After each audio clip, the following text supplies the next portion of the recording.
Très bien, donc bienvenue à toutes et à tous. Merci d'être là ce matin, cet après-midi, selon vous vous trouvez.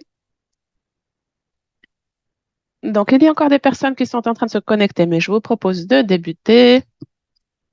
Donc, bienvenue à nouveau. Je suis Bianca, je travaille avec le secrétariat mondial de Men Engage et je suis chargée de la coordination de la euh, session d'aujourd'hui. Donc, session avec le réseau du Cambodge, qui va nous présenter son action pour transformer l'attitude des hommes euh, pour mettre un terme à la violence sexiste. Alors, sachez qu'aujourd'hui, nous disposons d'une interprétation simultanée. Pour y accéder, il vous suffit de cliquer sur le globe en bas à gauche de votre écran. Et puis, vous pouvez sélectionner la langue de votre choix. Nous avons une interprétation en espagnol et en français. Et puis, dernière chose, euh, quelques directives pour la participation. Nous cherchons en tout temps à encourager un environnement sécurisé, inclusif, respectueux. Donc, nous espérons euh, parvenir à une expérience d'apprentissage positive pour tous les participants. Donc, veuillez à être toujours respectueux, assumer la responsabilité de vos propos, être inclusif et donc être amical en toute situation. Non, éventuellement, pourrions être amenés à exclure quelqu'un de la réunion, ce qui ne s'est bien entendu et heureusement jamais produit. Donc, merci encore à toutes et à tous de nous avoir rejoints aujourd'hui et je donne la parole à notre orateur d'aujourd'hui, Li Ting Cheng. Alors, et Sophie Craig, vous êtes tous les deux en sourdine. Ah, voilà, voilà.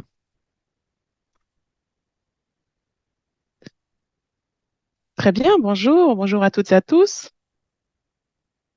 Je suis Li Ting du Cambodge et je suis ravie de faire partie de cette discussion aujourd'hui.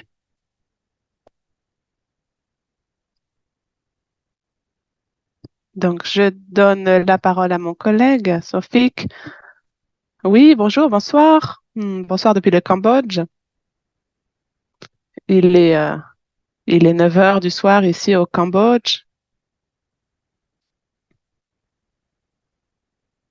Et je suis moi aussi ravie, et nous le sommes, de participer à cette séance pour apprendre tous les uns des autres.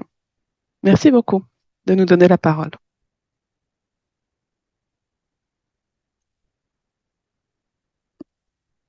Donc, je vais partager mon écran pour vous montrer nos diapositives.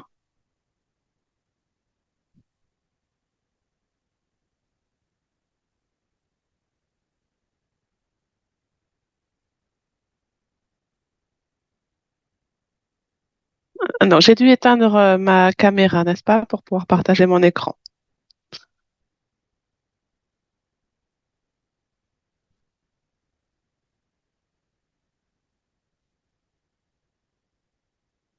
Donc, aujourd'hui, nous allons faire une présentation sur le sujet sur lequel nous concentrons nos efforts au sein de notre réseau, c'est-à-dire la transformation des masculinités toxiques, transformation de l'attitude des hommes au Cambodge pour mettre un terme à la violence sexiste.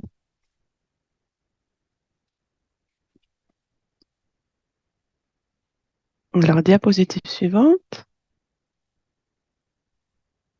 Donc, lorsque l'on voit le terme toxique, alors on comprend tout de suite que cela n'est pas quelque chose de positif, que cela entraîne de nombreux problèmes, notamment on parle de victimes, de personnes qui ont souffert de l'attitude des hommes.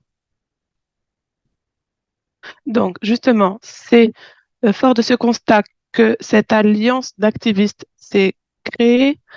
C'est une alliance donc d'activistes hommes et de représentants de différents contextes religieux. Sachez qu'il y a des musulmans, il y a toutes sortes de toutes les religions, donc différentes communautés, chemins de vie, je dirais, et puis différents types d'organisations également, des ONG, des organisations diverses de la société civile, différentes ethnicités sont représentées également, toutes et tous engagés pour mettre un terme à la violence faite aux femmes et pour promouvoir l'égalité de genre au sein de la société cambodgienne. Donc, tous jouent un rôle en tant qu'hommes pour atteindre cet objectif.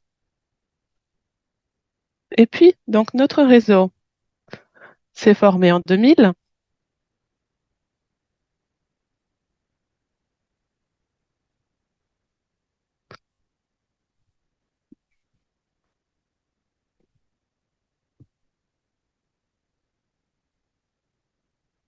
Alors, je vais essayer d'expliquer pourquoi on travaille avec un seul côté, si je puis dire. Nous avons décidé de travailler avec les hommes et non pas avec les victimes.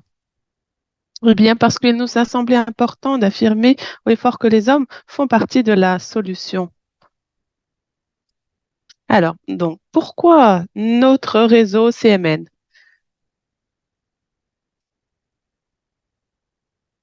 Eh bien, l'idée était de créer un pont qui pourrait combler le fossé qui se creuse entre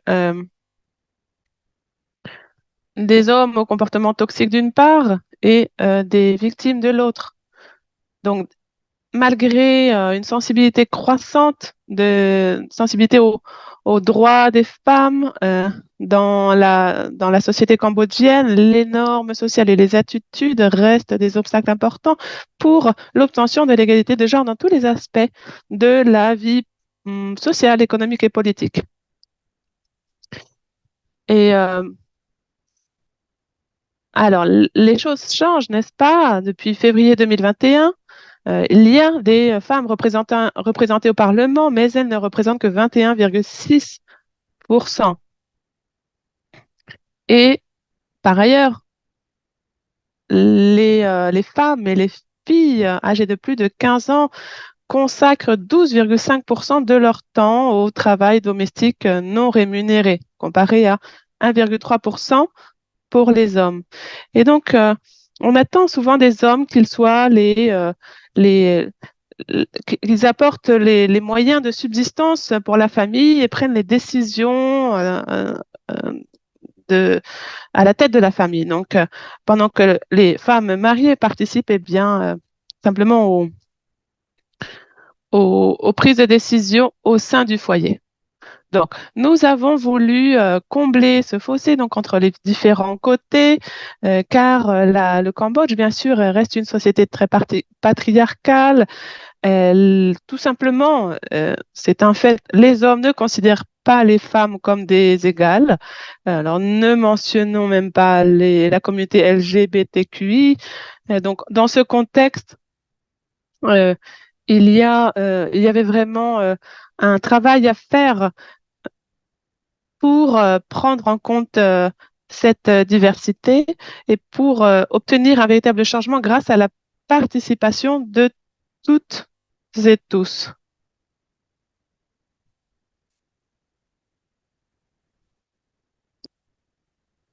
Donc, comme je le disais à l'instant, 21,6% désormais des places au Parlement sont occupées par des femmes. Mais ce qui signifie que le reste du Parlement est contrôlé par des hommes. Donc, ce sont des chiffres qui parlent d'eux-mêmes, n'est-ce pas?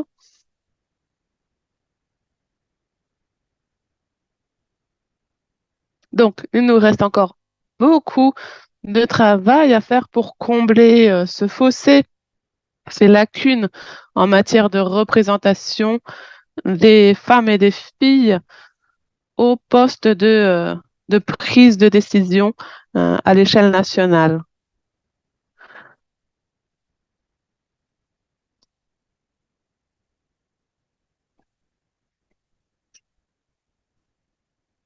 Ceci permettra, nous l'espérons, cette plus grande représentation à l'échelle nationale permettra d'inverser cette tendance et d'obtenir une meilleure répartition euh, du temps consacré par les hommes et les femmes aux tâches ménagères.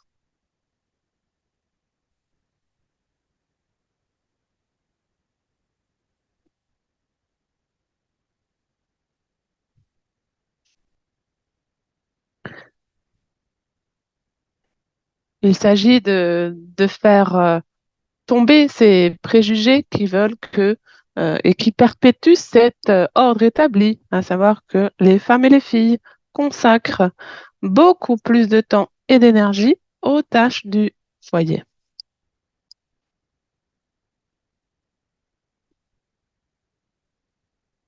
Alors justement, en parlant du foyer, s'il est vrai que les femmes mariées participent certes aux prises de décision au sein du foyer, et d'ailleurs, donc on l'a dit, elles consacrent beaucoup plus de temps aux tâches du foyer, finalement, ce sont encore les hommes, selon ce qui est observé, qui sont euh, les, les, les décideurs finaux, finalement, qui prennent les grandes décisions du foyer.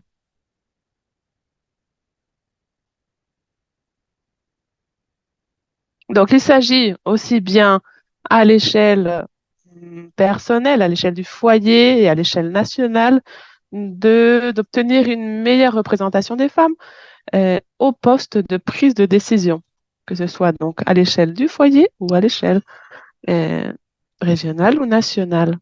Alors, diapositive suivante.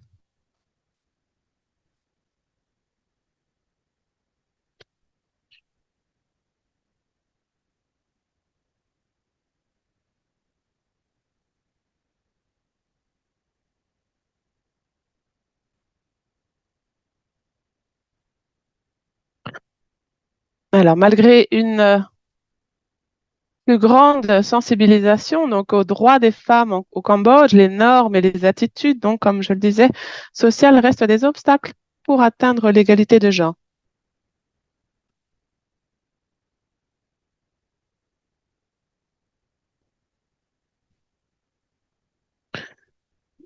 Et,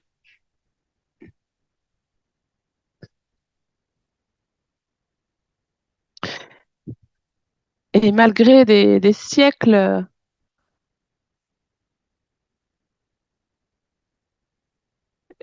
malgré une mobilisation qui tente de faire inverser les tendances instaurées depuis des siècles, ce sont toujours donc les hommes qui, qui prennent des responsabilités qui sont aux rênes de la société. Alors, diapositive suivante, voilà. Donc, sans... Ah, nous avons perdu l'editing. Voilà. Alors, fort de ce constat, qu'avons-nous décidé de faire? Donc, c'est ce qui est à l'origine donc, de la création de notre réseau. Parce que nous considérons, fort de ce constat, que sans l'engagement des hommes et des garçons, euh, toute action limiterait grandement l'efficacité d'intervention aussi bien fondée soit-elle. Et, euh, et sans sans ce travail auprès des hommes et des femmes, euh, toute intervention pourrait même en fait intensifier les inégalités de genre. C'est ce que nous avons conclu. Parce que on l'observe concrètement, le, le fossé semble se creuser. C'est-à-dire que, euh, au contraire, bon, non seulement la situation ne s'inverse pas, mais on observe également euh, de, que les inégalités se creusent dans bien des régions. Les normes de la société sont profondément ancrées et il est très difficile de les renverser. Et donc, la, conséquence collatérale, la violence également domestique est un problème très répandu au Cambodge. Et puis, ce sont justement ces structures et ces normes traditionnelles patriarcales dans la société, donc qui sont euh, profondément enracinées dans la société, qui maintiennent cet état de fait. Et mais même si la violence domestique est interdite par la loi, c'est souvent considéré comme un problème privé. Euh, bon, les femmes ne, ne, ne vont pas déposer plainte parce qu'elles considèrent que dès lors qu'il s'agit de leur mari, elles ignorent la loi et elles ignorent qu'elles sont protégées, qu'elles elles, elles elles n'ont pas à subir de formes de violence, quelle qu'elle soit, même si elle est euh, exercée par leur mari. Donc, cette violence domestique est souvent considérée comme un problème privé et de nombreuses femmes sont soumises à cette violence et donc ne recherchent pas d'aide légale ou médicale.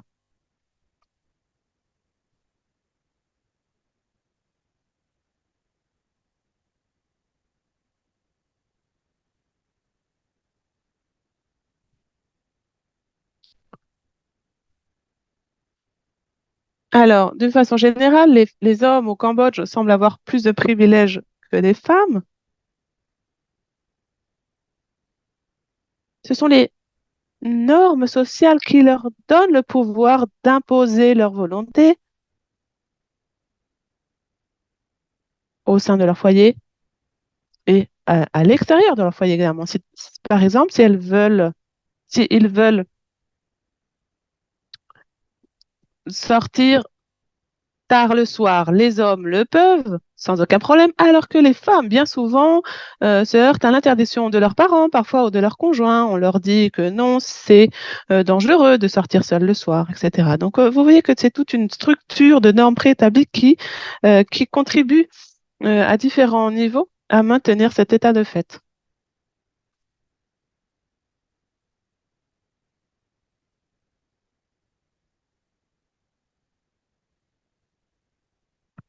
Donc, les membres de notre réseau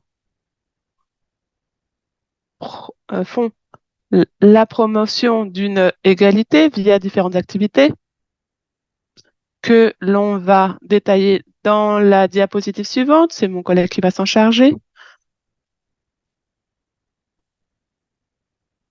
Non, je vais continuer. Alors, l'objectif général de notre mission, ce que l'on veut voir dans le Cambodge, euh, que nous voulons voir émerger, c'est-à-dire que nous encourageons les hommes à travailler ensemble pour éliminer la violence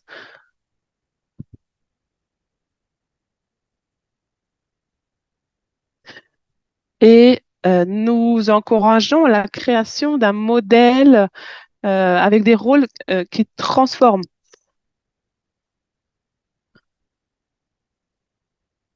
un modèle où les rôles sont complètement différents. Alors, pour cela, que faisons-nous? Eh bien, nous menons des campagnes de sensibilisation.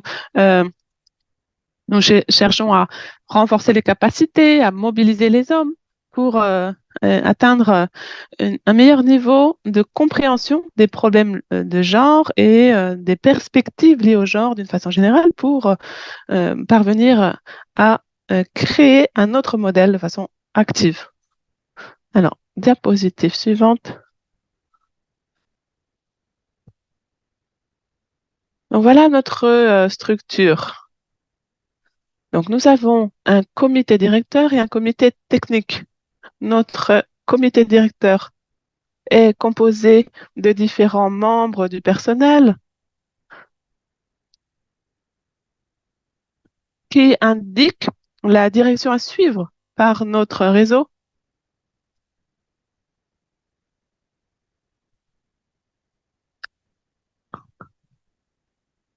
Il se réunit à peu près, enfin régulièrement, ça peut être une fois tous les trimestres, pour discuter donc du plan à suivre pour l'année en cours et l'année suivante.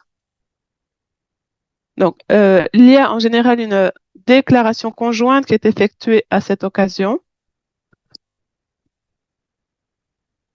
Et puis, nous avons des groupes de travail plus réduits.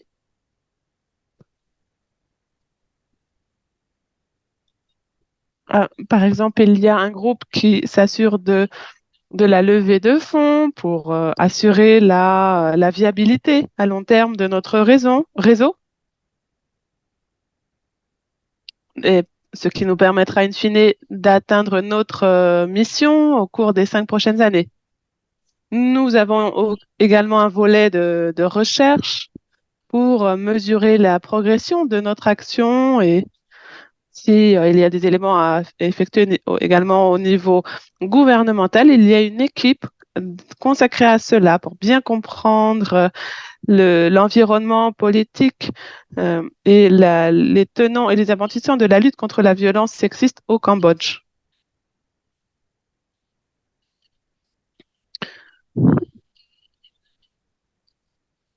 Donc tout cela nous permet également d'articuler des campagnes, différentes activités pour défendre nos valeurs, mettre en avant nos arguments, sensibiliser à la question de la lutte contre les violences sexistes. Donc, nous cherchons à engager dans ce cadre en tout moment les hommes et les garçons qui apprennent à cette occasion à prendre soin de leur famille, à mettre en place des solutions pacifiques, puisque c'est l'idée de fond également.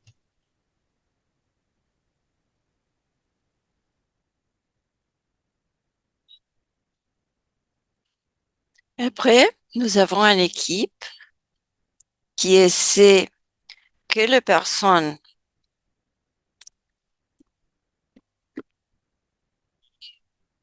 qui sont parties de notre réseau puissent transmettre le message pour finir la violence de genre et faire les autorités locaux participer pour pouvoir travailler au niveau national.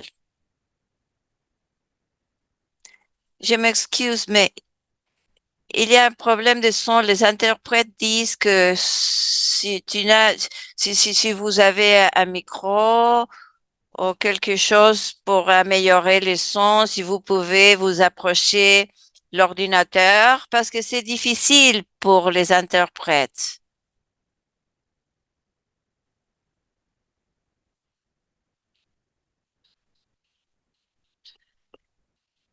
Je viens d'approcher le téléphone à ma bouche. Je ne sais pas si ça va mieux.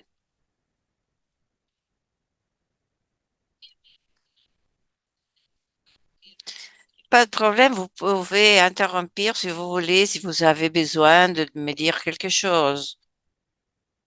Il y a aussi un secrétariat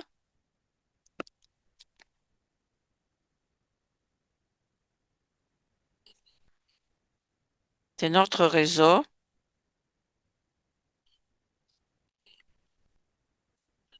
Nous avons 50 membres des organisations locaux et internationaux.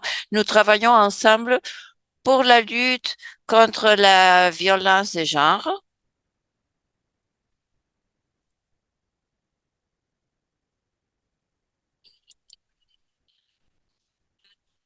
Et pour dessiner notre plan annuel. La prochaine diapo, s'il vous plaît.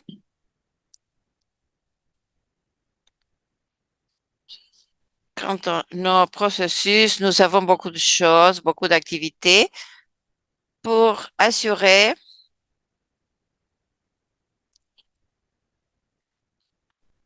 qu'on peut inclure les autres parties prenantes pour achever nos objectifs.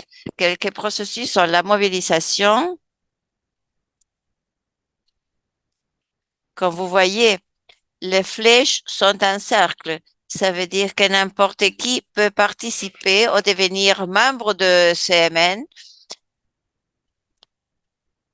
à travers la mobilisation, la capacitation, les campagnes, les dialogues ou les cafés des genres. Je vais vous en parler.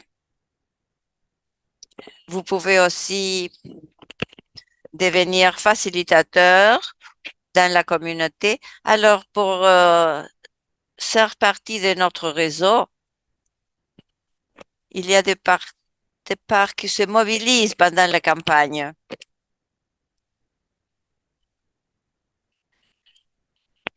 pour devenir modèle et pour nous montrer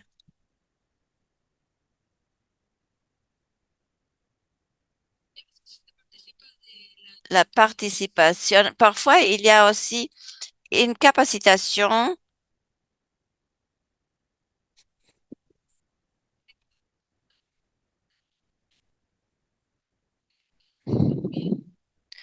Nous faisons une sélection de personnes qui puissent devenir de membres actifs.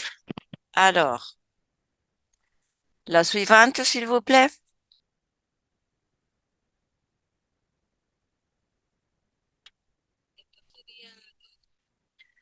Ça, c'est tout ce que j'ai à vous dire. Alors, je donne la parole à Pat pour qu'elle puisse vous donner plus de détails sur les activités qu'on est en train de faire tant que membre de notre réseau à Cambodge. Merci. Merci, Liting, de la présentation. Vous pouvez m'entendre clairement?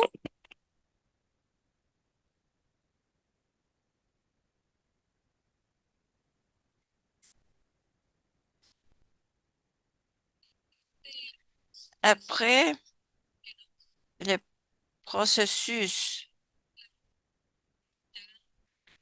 que Liting vient de présenter,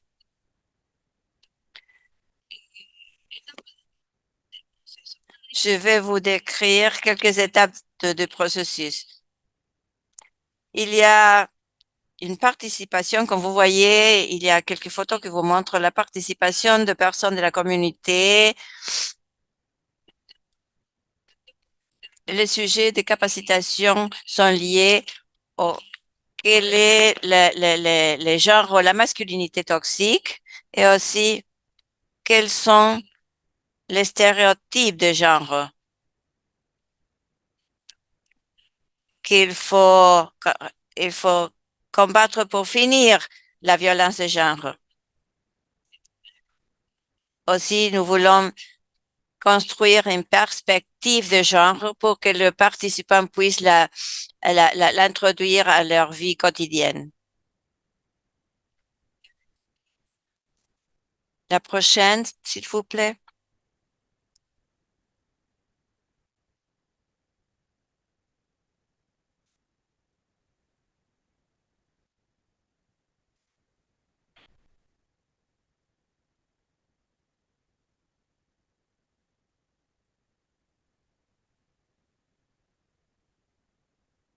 Alors, sur la formation, on essaie de ne pas utiliser la formation classique. L'idée, c'est que la formation soit simple. Comme vous voyez, il y a quelques images, on fait des activités de dessin, de jeux de rôle, pour que ça soit un lieu où tout le monde puisse participer de la formation. À la communauté, la majorité des personnes sont illittérates et alors on essaie de faire une interaction sans lire ou sans s'écrire. Nous avons aussi une approche féministe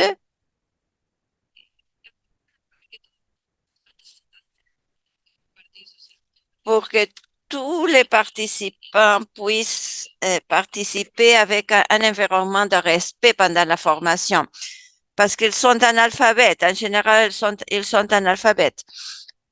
Et on fait un résumé pour faire une réflexion, pour qu'ils puissent faire la réflexion. Aussi, nous prenons quelques messages clés de la formation. Une autre activité, c'est le dialogue entre les hommes. Lee a aussi mentionné ce sujet. Les dialogues entre les hommes, c'est une discussion informelle entre les hommes pour voir leurs perspectives, leurs expériences personnelles, un espace pour discuter les inégalités, les masculinités toxiques et d'autres choses pour finir la violence de genre. Alors, l'espace est utilisé pour les débats et comme vous voyez, ce qui est en bas de la diapo, l'idée c'est que l'espace soit un espace de confiance et de sécurité pour développer les compétences et les capacités, inviter aux hommes à créer un plan d'action et solution. Et une autre chose qui est très importante, c'est détruire leurs privilèges pour que les inégalités puissent être vues. Alors, pour assurer que notre activité ne soit pas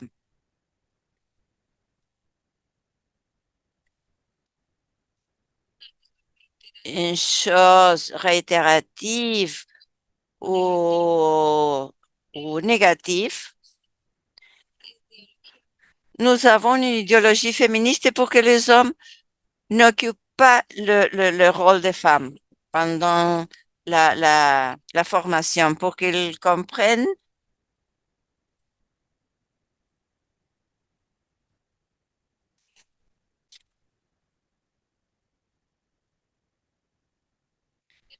que ce n'est pas une question de renforcer la masculinité, mais de la transformer.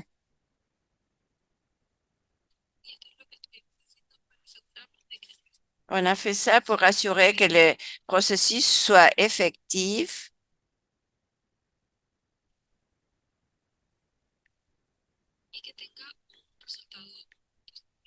et que le résultat soit positif.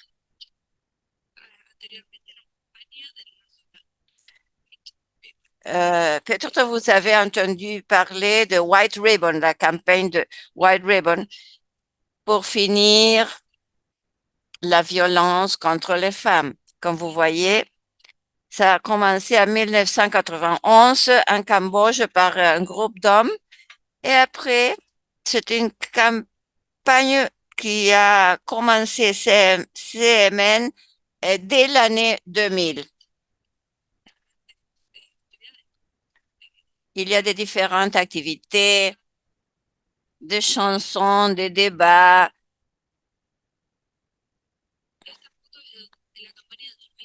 La photo, c'est de la campagne de 2015.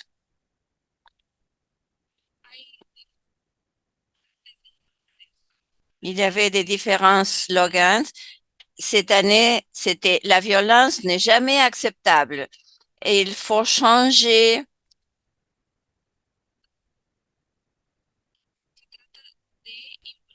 et involucrer les personnes locaux et aussi les hommes de notre réseau.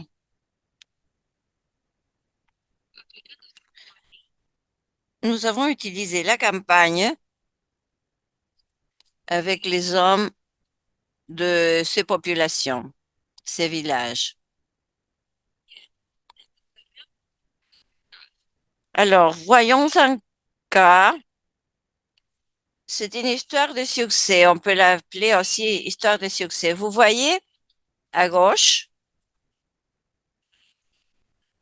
L'homme qui s'appelle Nepchom avec le foulard, il habite une communauté à Cambodge et il était le leader.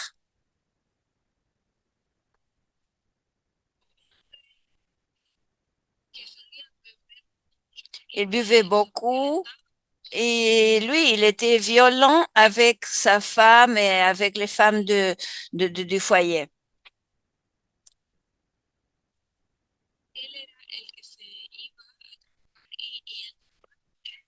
Quand il allait travailler, il a enfermé la femme, elle ne pouvait pas aller n'importe où, elle devait être toujours à la maison pour soigner les enfants et elle devait faire tous les tâches ménagères. Mais à l'année 2016, lui, il était élu par la communauté pour devenir une partie d'Europe clé de notre réseau de Cambodge. Alors, il a reconnu qu'il qu'il avait devenu une autre personne après une transformation. Et pourquoi est-ce qu'il a pu se transformer de cette façon?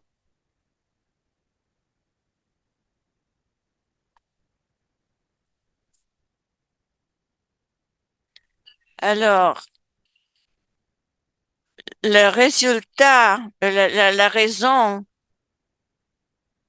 c'est après quelques activités, la raison de la transformation, c'est le résultat des sessions de formation,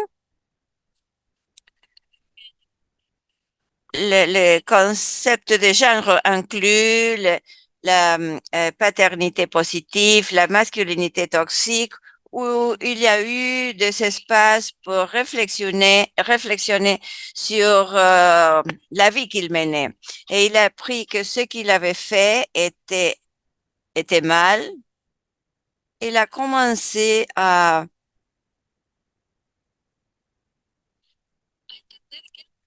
comprendre qu'il ne veut pas être violent avec sa femme et ses enfants. Il est devenu un bon parent. Il a appris de quoi ça s'agit, la paternité positive, et il a reconnu dans lui une masculinité toxique. Alors, à travers les activités,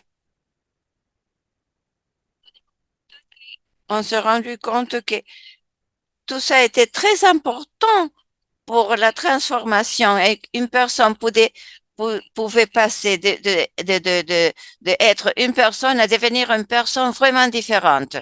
Alors, sur notre réseau d'hommes à Cambodge et la situation présente de CMN, on peut dire que à cause de circonstances et après les élections 2014 et 2015, la situation n'est pas ferme et ça a mené à une diminution de financement. Alors, il y a des problèmes pour avoir de fonds.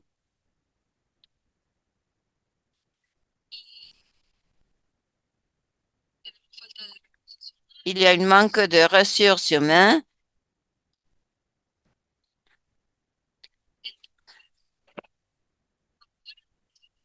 Maintenant, on est en train de se reconstruire et nous avons presque 50 membres. Et l'idée, c'est de reconnecter avec le membre qui avait quitté le réseau. Et l'idée, c'est de rejoindre comme avant de ces circonstances négatives. Notre réseau à Cambodge travaille pour transformer les politiques, pour plaidoyer pour le changement de politique.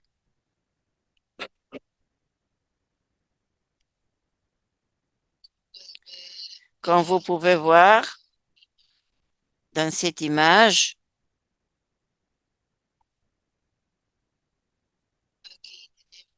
Nous avons ici quelques ressources qui nous aident à travailler et pour avoir de...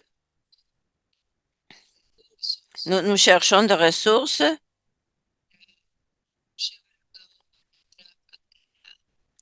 pour mener nos activités.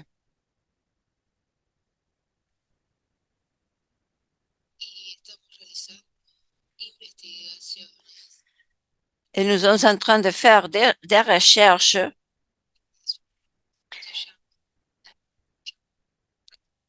et ça s'appelle Deom Chang Pram. C'est ma langue, OK? C'est une perspective moderne des hommes vers les femmes et aussi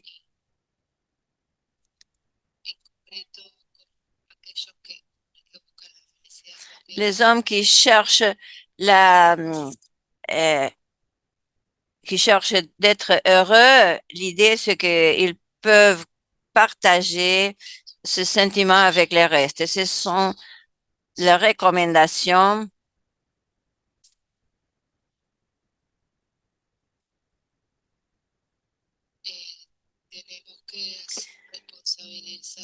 On doit responsabiliser les hommes et appuyer les victimes, aider les victimes, donner des préventions primaires, sécurité publique, un compromis pour l'égalité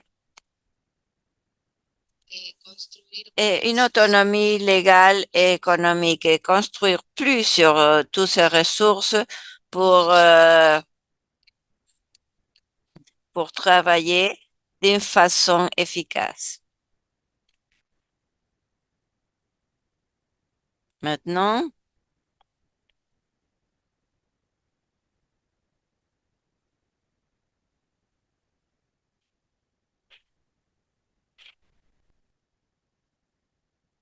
on est en train de chercher des outils pour les compromis des hommes de Cambodge.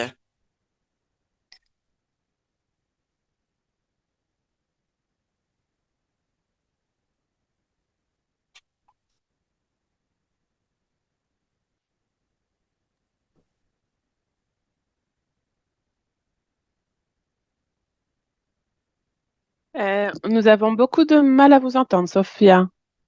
Est-ce que vous m'entendez? Ah, là, c'est un petit peu mieux, oui. Nous vous avions perdu. Bien, donc je voulais simplement redemander à tout le monde.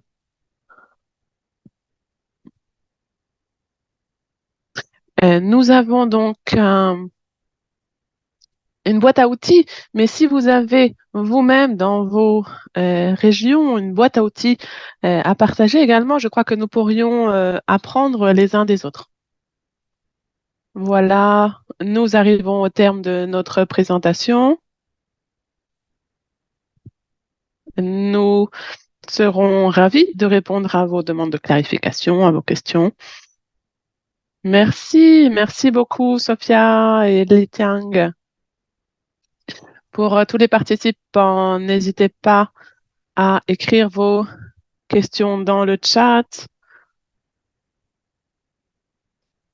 Alors, il y a une question que je peux poser qui a été écrite dans le chat.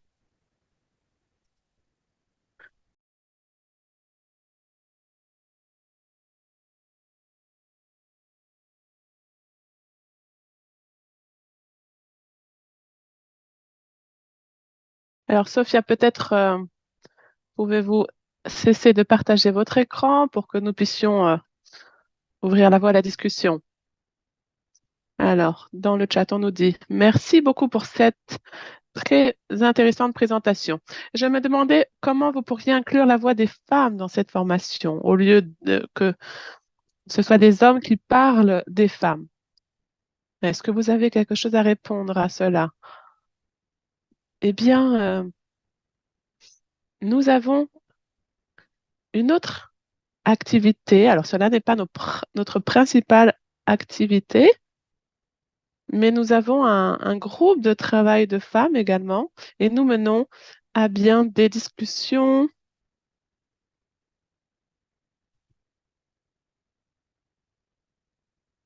Donc, il y a un espace pour les hommes et un autre espace pour les femmes.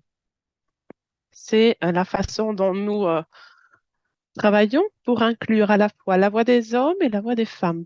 Et nous ensuite partageons les résultats de chaque groupe de travail avec l'autre groupe. Mhm. Li Chang, est-ce que vous voulez ajouter quelque chose? Oui, nous, nous essayons de bien comprendre les deux côtés et, et nous essayons également de traiter les différents sujets que chaque groupe souhaite aborder pour que les deux groupes puissent bien se comprendre.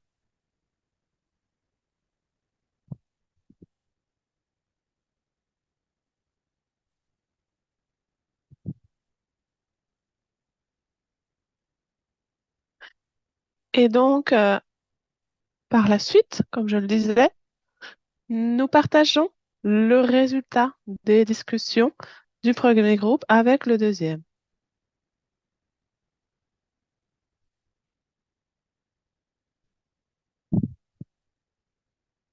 Et chaque groupe se concerte et décide des, euh, des sujets à traiter, des sujets qui semblent pertinents pour les passer en revue, les analyser, partager les expériences à cet égard. Donc, il s'agit par cela, donc en traitant les sujets qui tiennent à cœur à chaque groupe et en les partageant ensuite avec l'autre groupe, il s'agit pour cela donc de combler l'écart et entre les deux groupes et de parvenir à ce que toutes et tous se comprennent et se connaissent mieux. Alors, Li Tiang et Sophia, j'ai une autre question. Nous allons effectivement partager la présentation après avec notre public. Donc, une autre question. Je me demandais si il y a d'autres organisations au Cambodge qui travaillent avec les hommes de cette façon. Et deux, y a-t-il des liens vers, avez-vous des liens à communiquer vers d'autres structures qui cherchent à changer les comportements des liens des hommes et les liens entre les hommes et les femmes?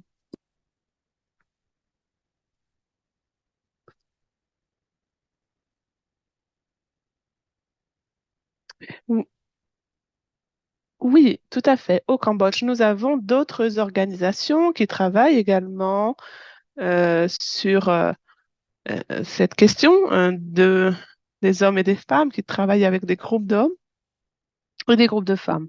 Oui.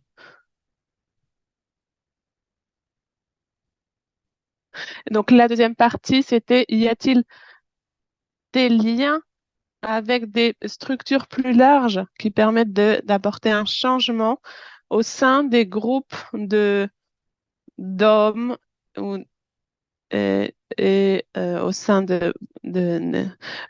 pour ne pas simplement changer les hommes au niveau individuel, mais est-ce qu'il y a des liens vers des structures groupales beaucoup plus importantes? Alors, Litang, non, Sophie. Oui, merci pour cette question.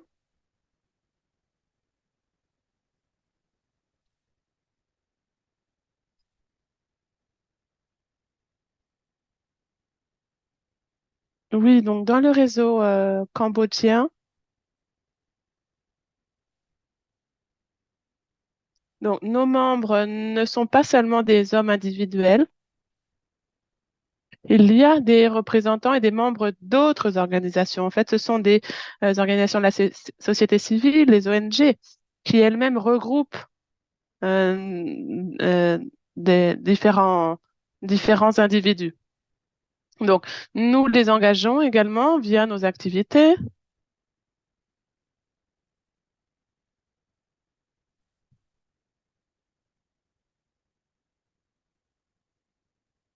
Et donc, nous cherchons à les engager via notre réseau.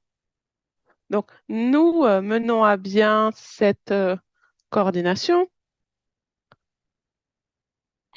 d'où les changements qui s'opèrent, pas seulement au niveau individuel, mais au niveau groupal également. Merci, Bianca. Je voulais simplement répondre à une question concernant les liens vers des structures élargies. Alors, moi, je suis Shandy Eng, je suis collègue des deux présentateurs d'aujourd'hui. Et cette question est excellente parce qu'au Cambodge, nous avons un agenda national en faveur de l'égalité de genre et il y a bien souvent une mauvaise compréhension de la façon d'engager les hommes dans ce débat. Et parfois, en cherchant à changer les choses, nous renforçons les structures existantes. Donc, avec le ministère, actuellement, is- nous travaillons dans l'engagement des femmes et des hommes de façon équilibrée. Alors, nous n'avons pas forcément de structure formelle pour ce travail au niveau du ministère, mais nous mettons en place actuellement une réflexion sur la façon d'engager des hommes, d'avoir une boîte à outils pour les engager main dans la main avec les femmes dans le cadre d'un plan national pour mettre un terme à la violence faite aux femmes.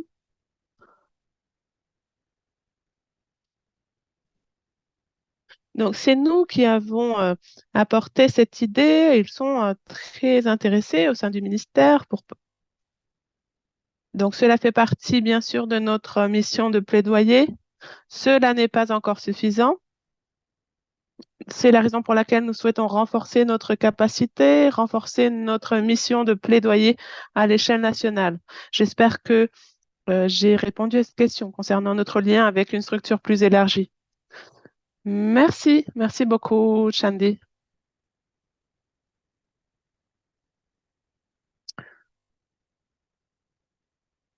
Li, Li Tiang ou Sophia, est-ce que vous voulez ajouter quelque chose?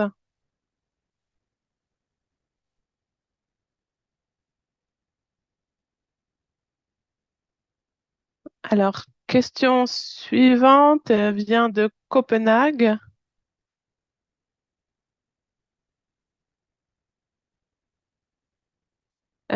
qui se demande si vous faites face à une opposition organisée.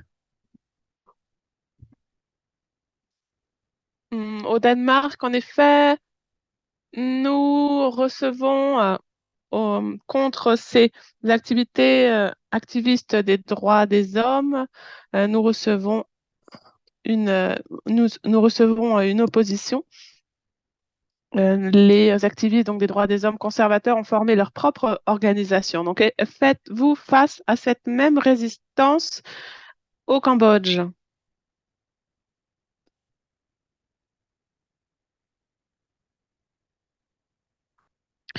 Euh, Est-ce que l'opposition est un obstacle que vous rencontrez également, hein? Le revers, la résistance, l'opposition à votre mission. Faites-vous face à une résistance également au Cambodge qui vient remettre en question les avancées que vous promouvez? Oui, tout à fait. Par exemple, lorsque notre groupe de femmes défend un changement dans la société, défend des moyens de mettre un terme à la violence sexiste, ils font face à une résistance de la communauté et parce que nous essayons d'inverser des tendances.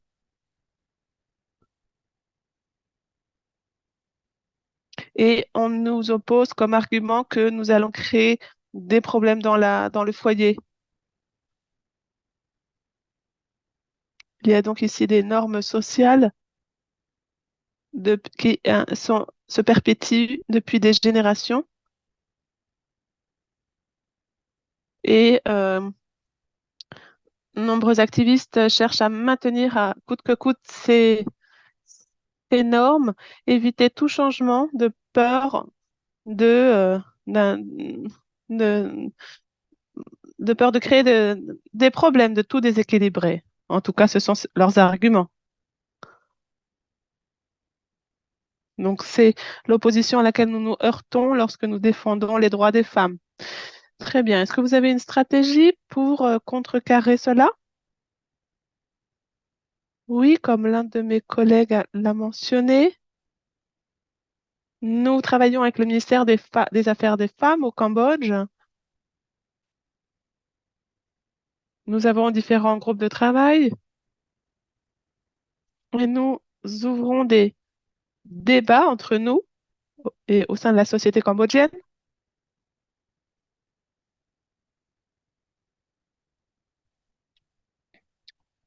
pour contrecarrer cette tendance. Et puis, dans notre organ- organisation, nous militons également contre des politiques ou des lois qui, selon nous,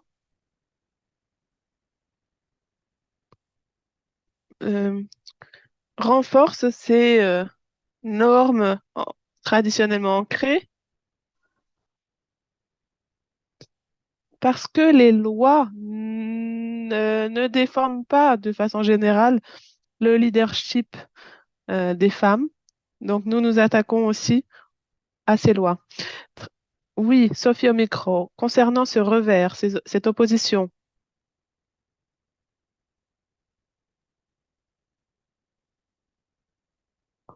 lorsque les groupes d'hommes discutent des droits des femmes ou lorsque ce sont des groupes d'hommes gays,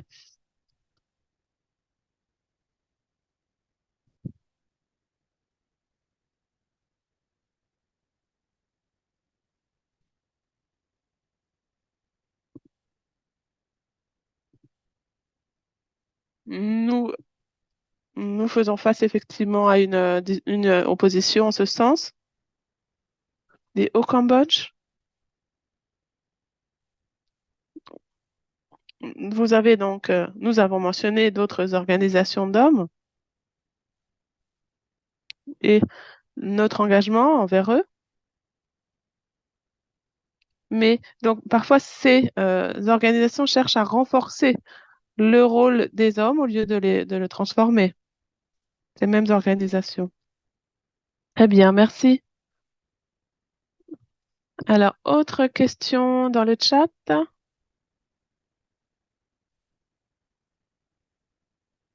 de Jürgen Ross de Finlande.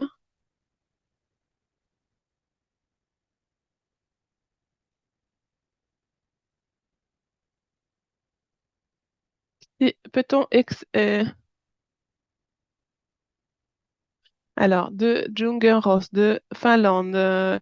Ma question est si nous pouvons échapper à la création euh, de normes de genre existantes avec l'utilisation de termes tels que homme, femme, etc. Et peut-on créer ou recréer la dichotomie de genre? Hmm. Oui, nous cherchons à utiliser des termes tels que homme divers ou hommes, femmes diverses pour inclure justement la diversité, cette diversité, effectivement. Nous faisons attention à cela. Est-ce qu'il y a quelque chose à ajouter sur ce point? Oui, non, ma collègue, je n'ai rien à ajouter à ce qu'a dit mon collègue. Alors attendez, je regarde dans le chat s'il y a autre chose. Je crois que c'est tout, non? Nous avons répondu à toutes les questions. Est-ce qu'il y a d'autres questions ou commentaires? Sinon,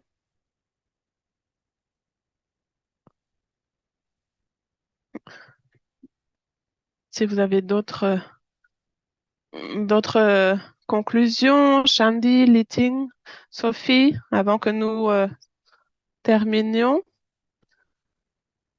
Oui, juste simplement concernant l'opposition de nombreux hommes, lorsqu'ils sont impliqués dans les mouvements féministes et d'égalité de genre,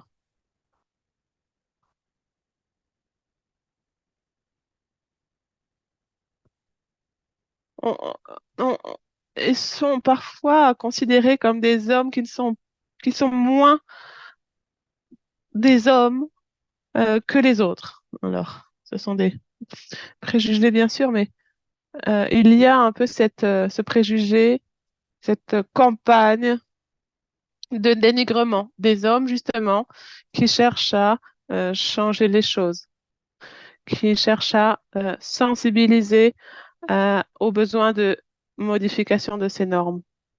Et puis, au Cambodge et dans le monde entier, le financement est très important, mais surtout le financement flexible ou le cofinancement est absolument essentiel. On ne peut pas maintenir un réseau sans financement constant, ne serait-ce que pour les projets, pour mettre en place nos projets.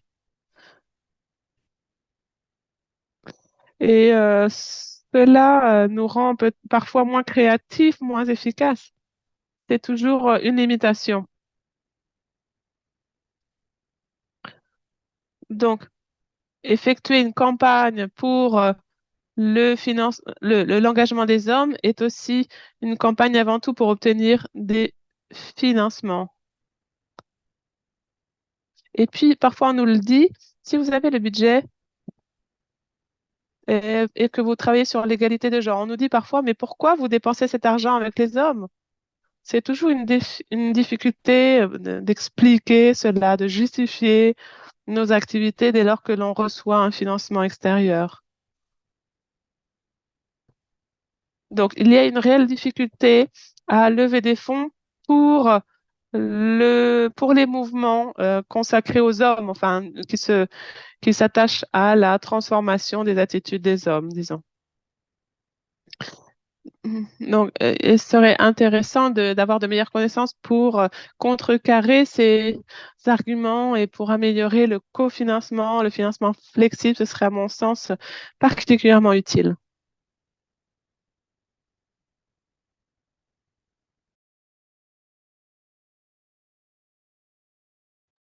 Merci, ça c'est une question qu'on reçoit tout le temps.